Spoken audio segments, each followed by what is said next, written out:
The first Christmas Teddy was part of our family.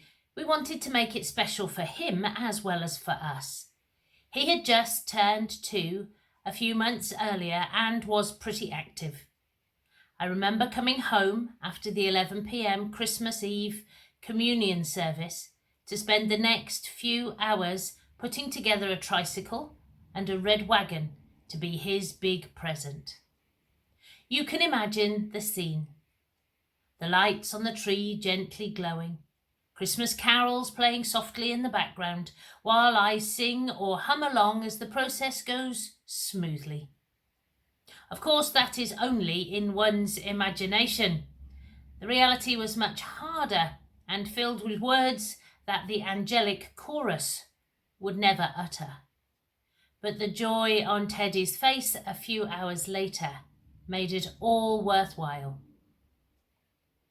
This holy season is really for the kids, the ones who still spend time making lists to send to the North Pole, the ones who make up silly verses to familiar tunes, the ones who suddenly look at the calendar in October and realise they need to clean up their act, the ones who hope against all the evidence to the contrary that Santa Claus is real, the ones who are too old to believe anymore, but still manage to sneak into the picture with Santa in the shopping mall. It's for the ones who come on Christmas Eve with family and show pure delight in their eyes as the old story is retold, a delight that seems to have faded in the older folks. Like many pastors, I often ponder what happens to those children after Christmas Eve. I'm not criticising families for not coming back. God knows the pressures on families these days. But how will the kids learn the rest of the story about that little baby born so long ago? The baby who probably had the terrible twos, the little boy who fell down and skinned his knees, the kid who knew his mother was the one to entrust with his secrets, the teenager who knew puppy love, the young person who wondered about growing up, what he would do, who his friends would be. How will our kids learn more about the Christmas Eve babe if we don't share them with him with them throughout the year? But this holy season is not just about these kids. It's about all kids. The kids who have no one to tell them the story or bring them to church. The kids who don't have time to clean up their act because they're too busy trying to survive. The kids who will spend Christmas Eve shivering, hungry, scared, alone. Oh, the churches and societies look out for these kids in this season.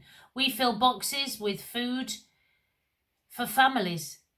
Television stations, charities, organisations too have campaigns to collect tens of thousands of toys, clothes, hats, etc. for kids who are in the community and won't have much of a Christmas without such caring. Like many pastors, I often ponder what happens to these kids after Christmas Eve. Who cares for them, feeds them, comforts them? I'm not criticising churches or community groups or others, but how will these kids learn the rest of the story of that baby born so long ago? The little child who had to flee with his family, seeking asylum in another country. The little boy born into poverty who had very little all his life. The kid who was probably taunted and bullied for being different. The young man who was lonely and wondering what others thought of him. The one who grew up and discovered loneliness, heartache, rejection. How will these kids learn about the Christmas Eve babe if we don't share with them throughout the year? K is for kids.